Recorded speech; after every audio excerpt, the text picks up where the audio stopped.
She'll laugh and say she's not that kind of dirty girl. She'll claim her mind doesn't wander into the same dark corners yours does. She might tease you, roll her eyes, and insist that men are the ones always thinking about sex.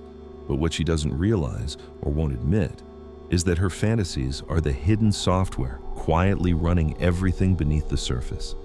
You may think you're steering the connection, but in truth, you're following a script written long before you showed up. Every impulse, every hesitation, every glance, those are cues from a story she's subconsciously directing. She'll tell you she wants comfort, peace, stability. But then, a few nights later, she finds herself scrolling through social media, caught by the image of a man who looks like he doesn't play by the rules. Tattoos, danger, confidence, the complete opposite of what she says she wants. She'll swear she's ready for a good guy, but the moment he gives her everything she asked for, her interest flickers. She starts imagining intensity again, the chase, the thrill, the power dynamic that makes her heart race. It isn't contradiction, it's her mind searching for a story that moves her. Because for her, desire isn't just about the act, it's about the narrative that fuels it. As the psychologist Esther Perel once said, the erotic mind is not about what we do, but about the meaning we give to what we do. Men can be triggered by something purely visual, like a spark on dry kindling. Women need the firewood of context, emotion, and imagination. For a man, fantasy is a flavor that enhances appetite. For a woman, it's the recipe itself. Without the psychological seasoning, the entire dish feels bland. That's why she can look at you one week and feel nothing. Then, days later, crave you like oxygen. You didn't change. What changed was the storyline her mind placed you in. Maybe you became the challenge, the mysterious protector, the man she can't quite decode. The same face, different myth. Her body doesn't respond to data, it responds to meaning. Every word, every gesture, every pause feeds into that internal theater, building or breaking the tension of desire. Here's what most men don't understand. Fantasy, for her, isn't entertainment, it's architecture. For centuries, society told women that desire was dangerous, shameful, even sinful. They were punished for wanting too much.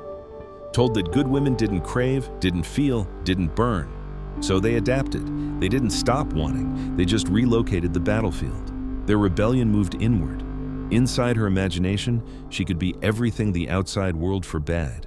Reckless, dominant, submissive, worshipped, destroyed. Fantasy became her refuge, a secret world where she could play with danger without consequence. As Simone de Beauvoir once wrote, one is not born, but rather becomes a woman. Fantasy was part of that becoming, a way to experiment with power, surrender, and identity.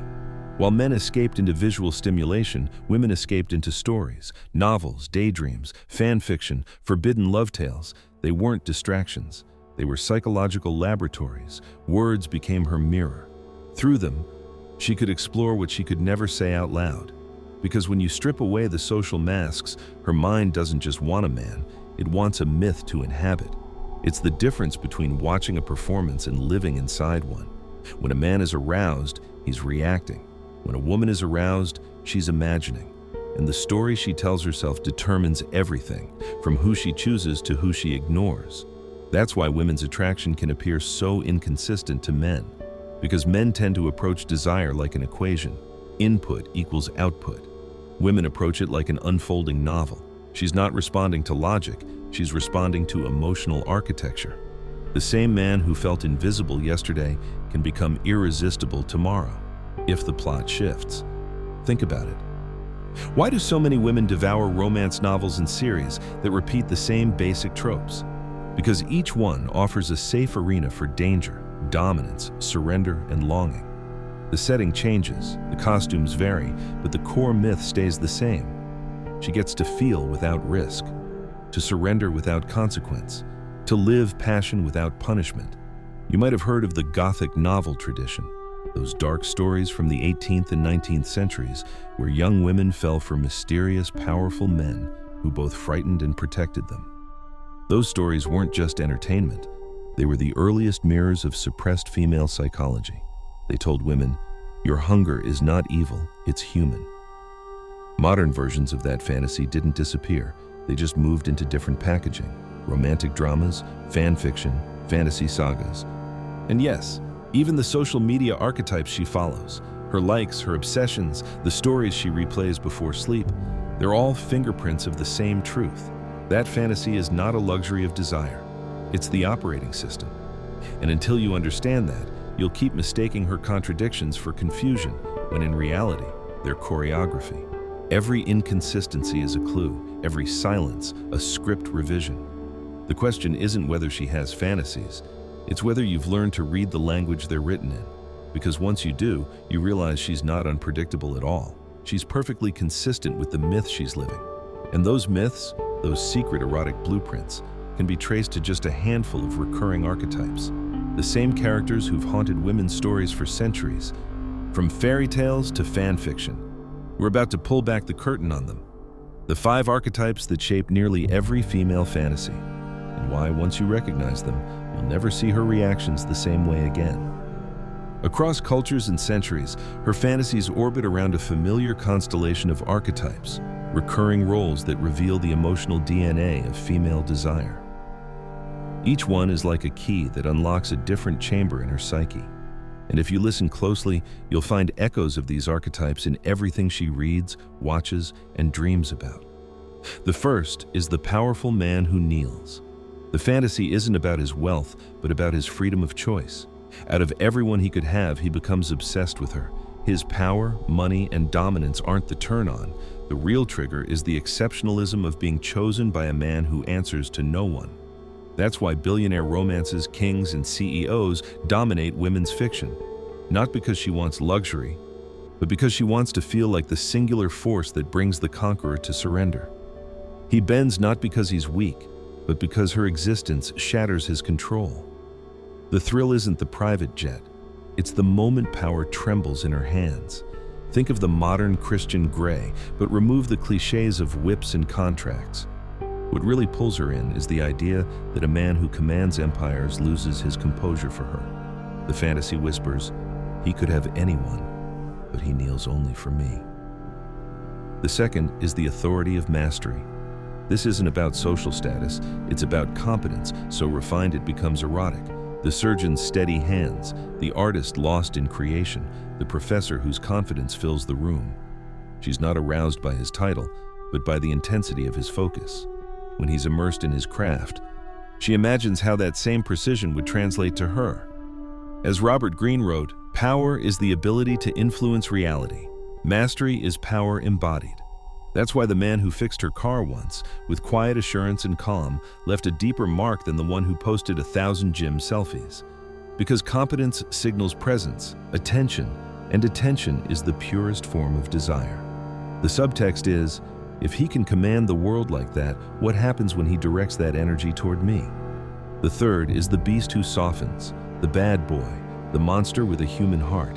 Every vampire saga, every outlaw romance, every story of danger redeemed. This fantasy sells the same illusion, tamed danger. He's brutal with the world, but tender with her. The thrill lies in contrast, the paradox of chaos turned devotion. She doesn't want the beast destroyed, she wants him transformed.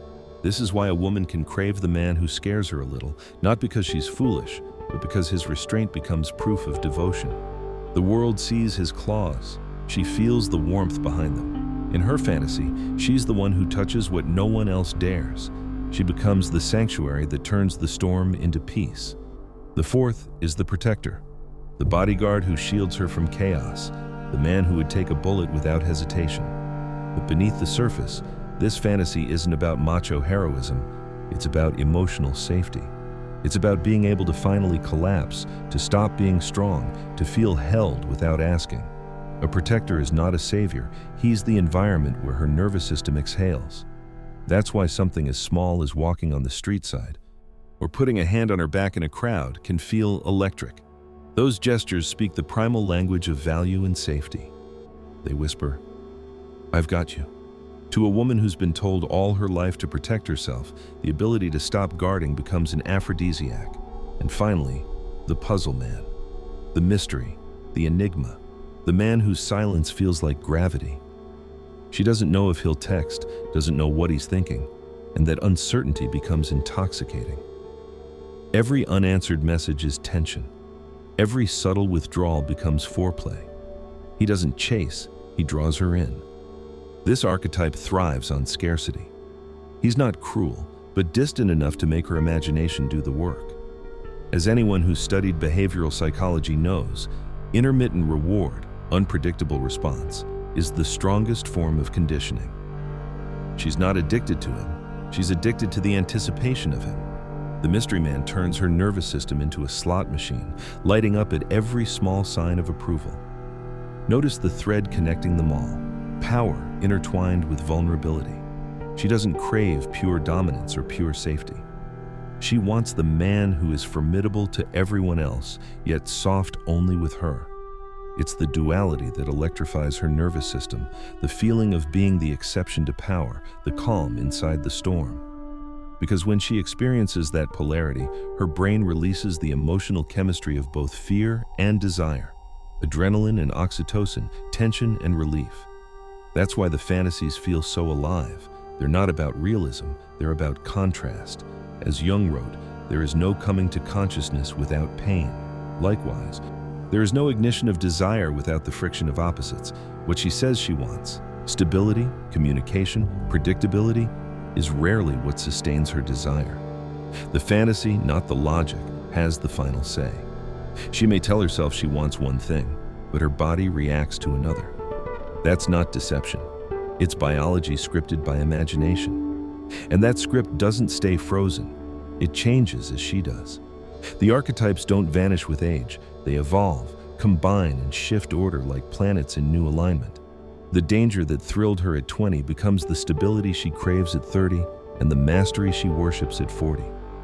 Each fantasy teaches her a different lesson, a different truth about her worth, her power, and her longing. Because female desire isn't static, it's seasonal. And if you learn to read those seasons, you'll understand why the same woman can feel like 5 different people depending on the year, the mood, or the man standing in front of her. We'll decode that evolution next and uncover how each fantasy matures, layers, and reshapes itself with time. Her fantasy map isn't fixed. It shifts like tectonic plates under the surface of her personality. The stories that once set her on fire start to lose their heat, and new ones take their place.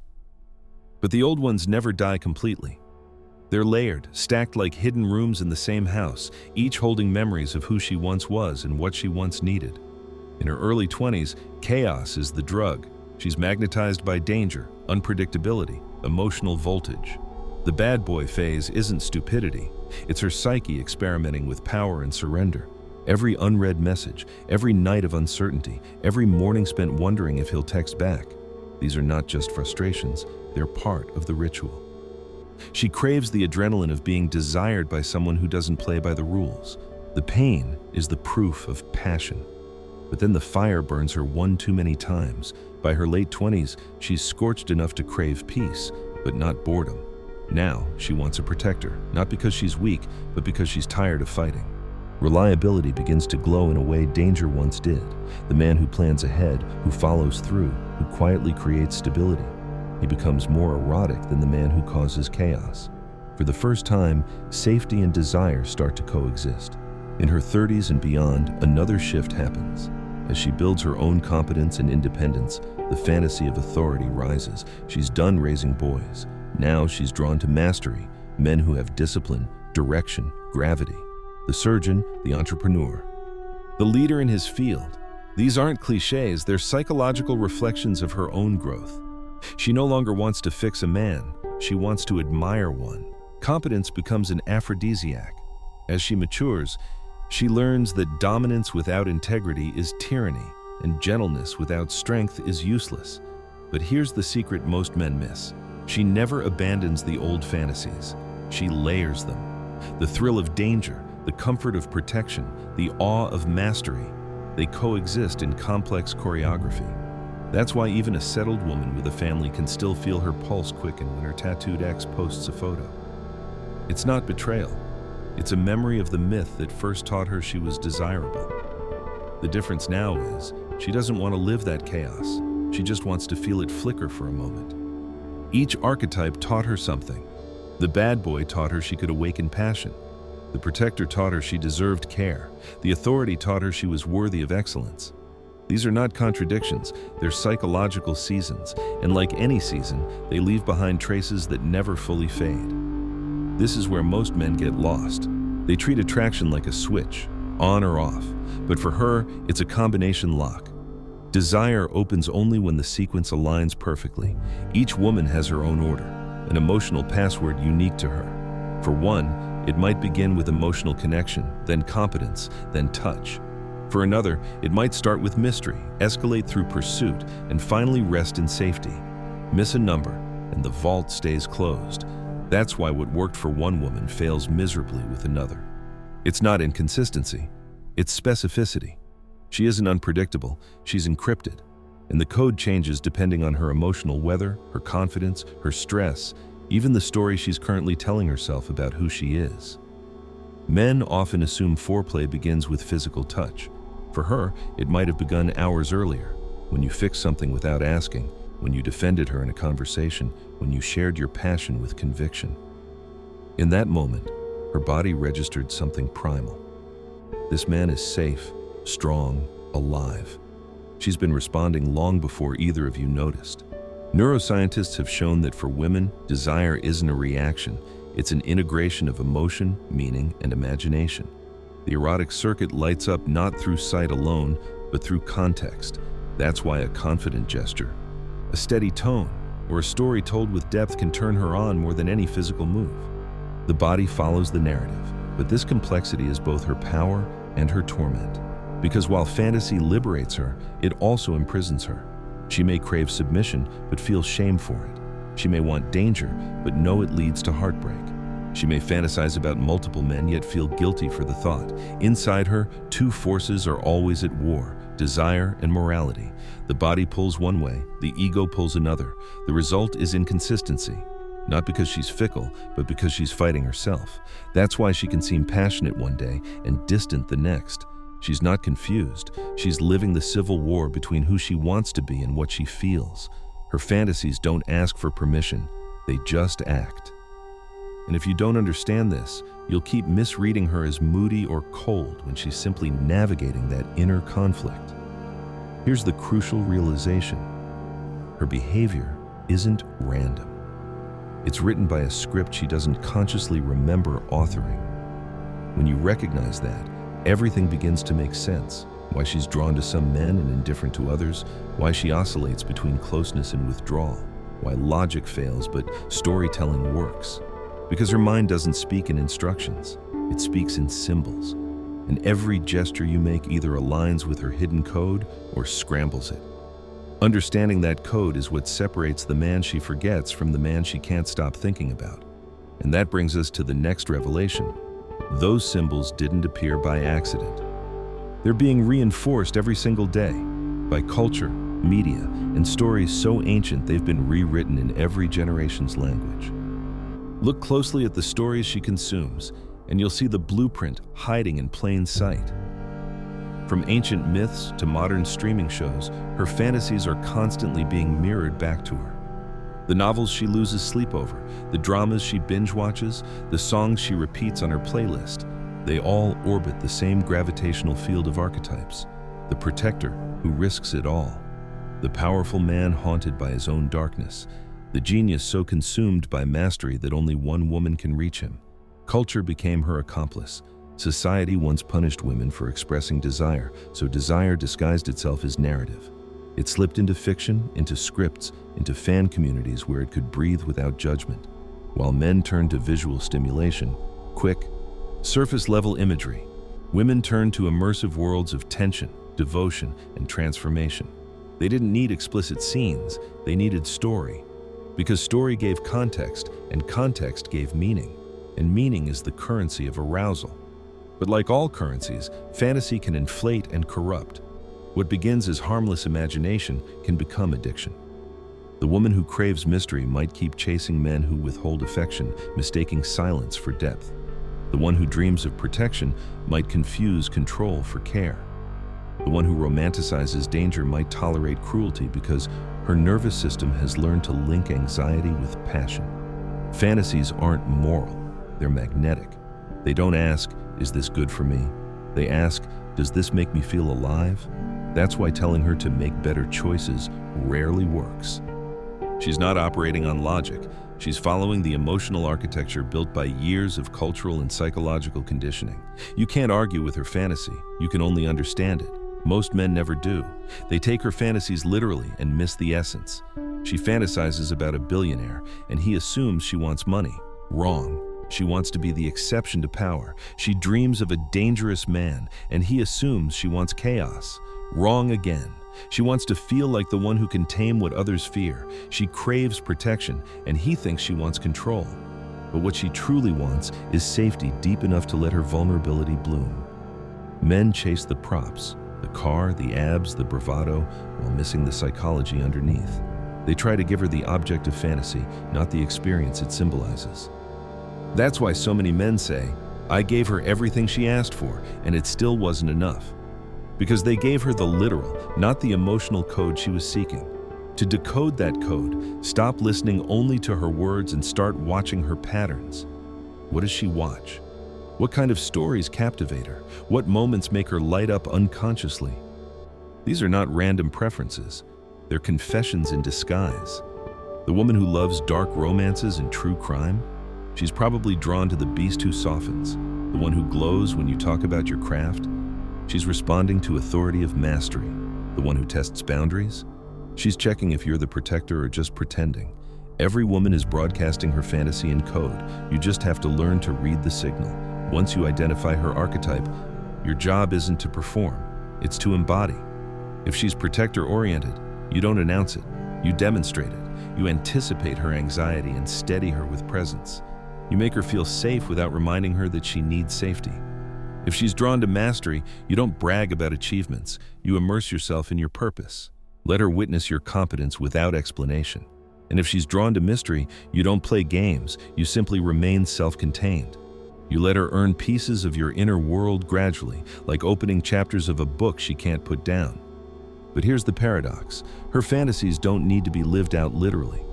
Most women don't actually want to be kidnapped by pirates or dominated by billionaires. They want to feel the psychological flavor of the fantasy safely. The emotional essence without the real-life chaos. The man who understands that becomes dangerous in the best way. He doesn't act out the script, he translates it. Take a few examples. Anna, 23, chases a musician who barely texts her back. Her friends call her foolish, but she's playing out the mystery fantasy. Every unanswered message feeds her imagination. Rachel, 28, has been through heartbreak after heartbreak. Suddenly, she falls for the dependable man she once ignored. The protector archetype finally took center stage. Sophia, 35, a successful executive, doesn't want potential anymore. She wants mastery. The man who commands his field, who radiates calm authority, makes her melt. Each woman is consistent, not with logic, but with her psychological season. This is why so many men fail. They don't evolve with her. The man who once intrigued her with mystery stays aloof long after she's grown into craving emotional depth. The man who once gave her danger keeps offering chaos when she now wants safety. She's not broken. She's just updated her software. He hasn't. When her three pillars align, mind, body, and emotion, something rare happens. She feels desired, safe, and alive all at once. That's when she becomes the version of herself that most men never get to meet, the woman who's fully surrendered not out of weakness, but out of trust. And that alignment isn't luck, it's the byproduct of a man who pays attention. But attention without integrity is manipulation. Knowledge without restraint is weaponized power. Some men will hear this and think, perfect, I'll use this to control her. That's not mastery, that's exploitation. The goal isn't to play her fantasies against her. It's to understand her language so deeply that she no longer has to translate herself to be loved. True mastery is awareness expressed with empathy.